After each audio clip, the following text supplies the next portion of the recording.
जिस तरह से ब्रिगेडियर साहब ने फरमाया, जमील साहब, अक़वाम मुत्तहिदा की तरफ हमें जाना चाहिए, हमें वहाँ पर भी मज़ीद इस पर बात करनी चाहिए।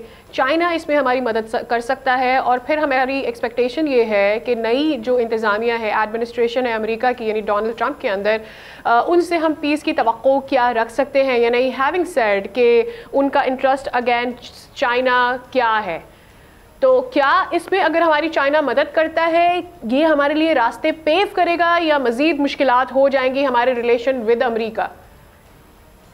जी बेहतर है, ये तवक्कुआत ये रखना, इसमें कोई हर्ज नहीं है, ये तवक्कुआत रखनी चाहिए हमें।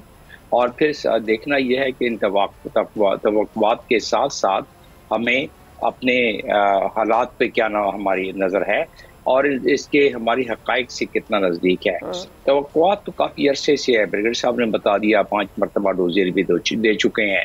हम मुख्तलिफ गाहे बगाहे स्टेटमेंट्स भी दे रहे हैं। जिस मीडिया की इन्वॉल्वमेंट, ये बात दुरुस्त है, इसमें ये बात दुरुस्त है कि अफ़गानिस्तान का सॉइल इस्तेमाल हो रहा है, दुआ एग्रीमेंट की खिलाफ वर्जी है, ये भी दुरुस्त है।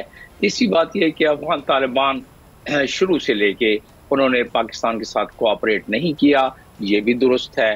ये भी दुरुस्त है कि पाकिस्तान ने अफ़गान तालिबान की आबियारी की है दहाइयों तक, लेकिन उसके बाद अगर ये अभी हो रहा है तो इसका अहाता हमें खुद भी करना चाहिए।